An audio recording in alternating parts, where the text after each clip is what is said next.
So I just watched the movie. It was requested to me to watch Shawshank Redemption. And the major thing I got from this movie is that I want Morgan Freeman to narrate my life.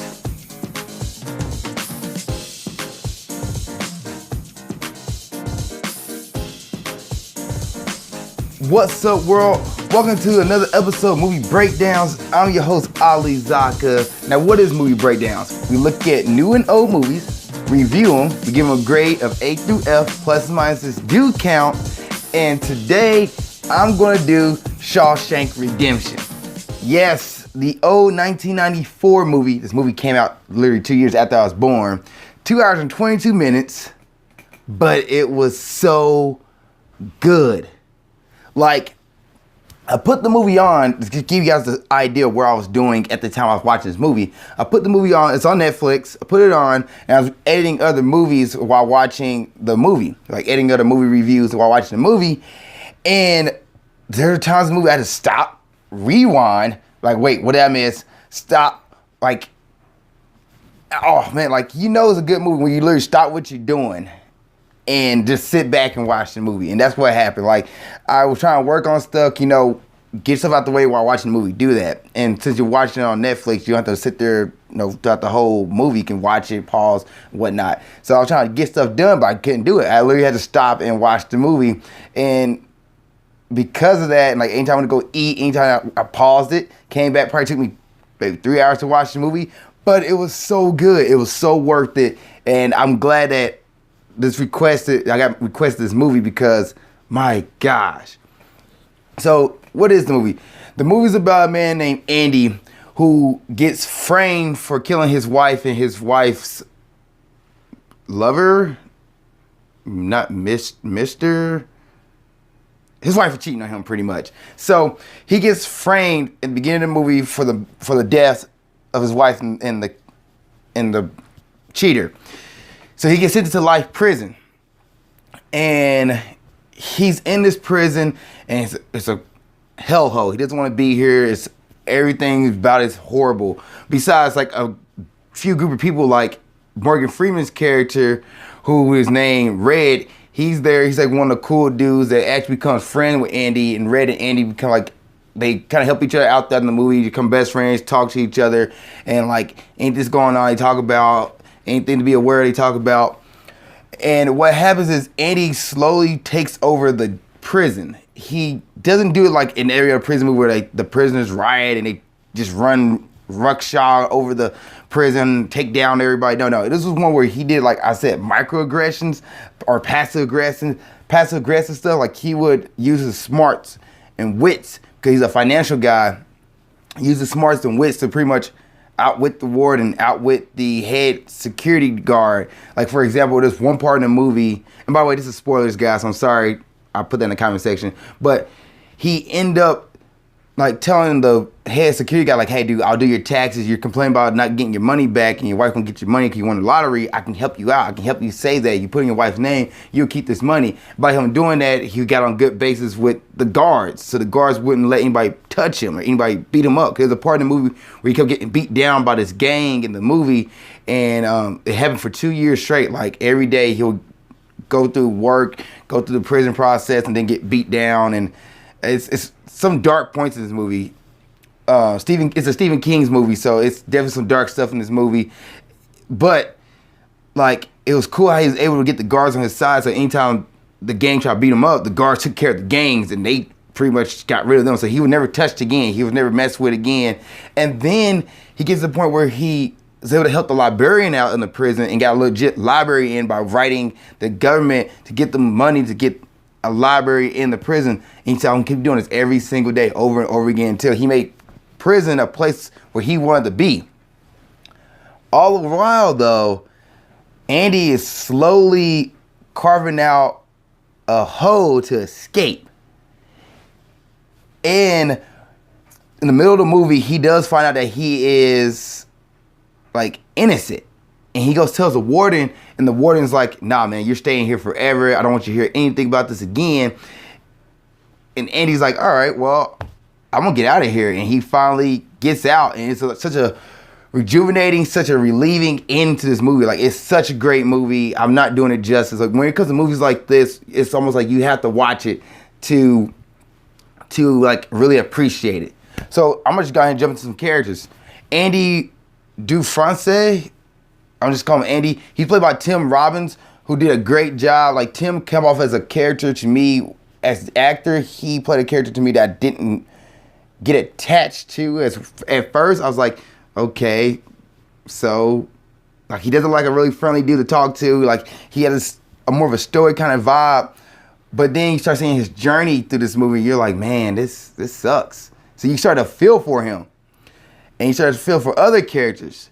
Morgan Freeman, who played Red, just a phenomenal voice. Like, literally, anytime Morgan Freeman's on camera, and he's narrate this movie. He narrates the movie, which is great. And while he narrates it, he talks about something in a way that, like, not just him saying it, it's like his thoughts on the situation. For example, I'm not gonna do it justice, but in the end of the movie, Andy escaped. He escaped through the tunnel, but he went through the sewers to get out. Like, human waste and everything for 500 yards. And Morgan Freeman goes, that is 5 football fields. Imagine going through 5 football fields of human waste and the smell. He's like, I couldn't do it. I thought it was great. Who else I want to talk about? The Warden, and fun fact, Clancy Brown, who plays Captain Haley, and then the Warden, who's played by Bob Grunton. The Warden, I couldn't stand his guts. I could not stand his guts because, I'm going to get back to Clancy Brown in a moment, but just I want to get the Warden out the way first. He was an evil dude. He was using the prison, like the money the prison was getting from the government, he was using that to put in his own pockets and pretty much getting richer off of it. And it was just a horrible dude. He found out that Andy was innocent, and he found out from this guy named Tommy that Tommy found the real killer, and the real killer was in prison with Tommy, because Tommy is another character, side character, who's been through jails back and forth, and he ended up in Shawshank, and he told Andy the truth. Well, the Warden went and got Tommy killed, just for the fact that he can keep Andy in the prison and have Andy doing stuff for him, have Andy doing his taxes, have Andy like messing with the books and fudging the numbers for him. I was like, are you kidding me? Like, how low can you be to keep a dude in prison? Like, let him out, he's free. But let's get back to Clancy Brown here. Clancy Brown is like the head of the security guards and everything. He's the captain. And fun fact, I said earlier, the fun fact is that Clancy Brown, if you watch SpongeBob SquarePants, plays Mr. Krabs. And he also plays Lex Luthor in Superman series, and like pretty much a voice of my childhood. Like, any cartoon character I grew up watching, Clancy has played in the TV show or played that character, and just a great voice, just amazing actor. And the fact that he's in this movie, I didn't recognize him. I was like, this dude's a jerk. Like, this movie made me hate Clancy because he was a horrible guy too. Like, the prison was ran by bad people. I felt for like these characters. For example, Tommy, who's been through all these places, he's a side character. Only moved for maybe 10, 20 minutes. But he gets killed off, and I jumped in the movie. I was like, are you kidding me? Why would you kill him off? For what reason? Like, and then there's Brooks, who's played by James Whitmore, another side character. He's only introduced in the movie by 15, 20 minutes. He gets out of jail. He's been in jail for 40 years, 50 plus years, forgot the exact number, but he finally gets out of jail and he goes through withdrawal in the real world, and he's afraid, he's scared, and he kills himself. And I'm like, this is sad. This is truly sad. So some other thoughts about this before I wrap this up. The ending of the movie is a great ending.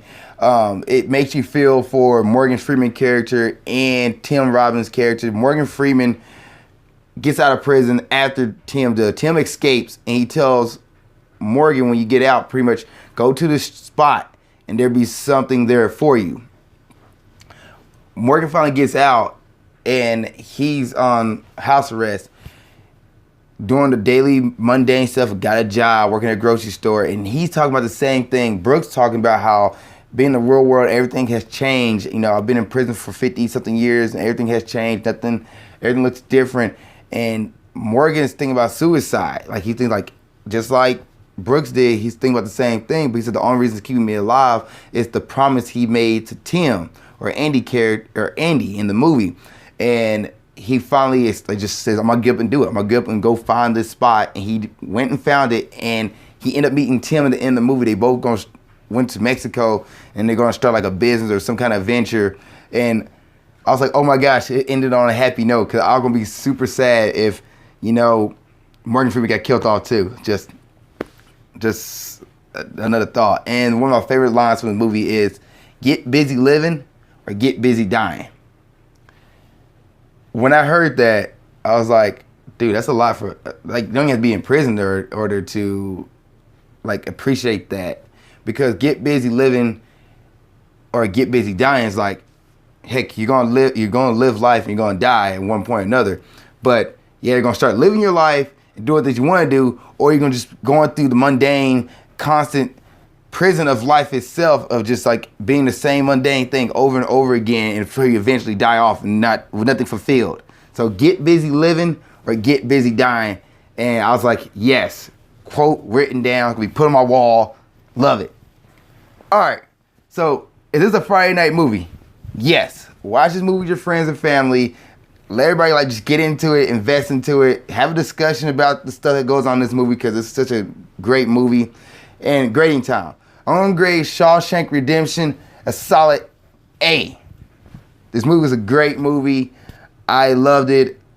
I just kind of thought it was long at a certain point, because 2 hours and 22 minutes, but it also could be from the fact that I kept pausing because I wanted to go do stuff. I didn't want to miss this movie. So it's a great movie, a great classic. Put it in, put it on, watch it, enjoy it, and that's it. If you guys have seen Shawshank Redemption, what did you guys think? Please put it in the comment section below. I'm curious to hear. Also, please like, subscribe, share, and thank you guys for watching this episode or listening to this episode of Movie Breakdowns.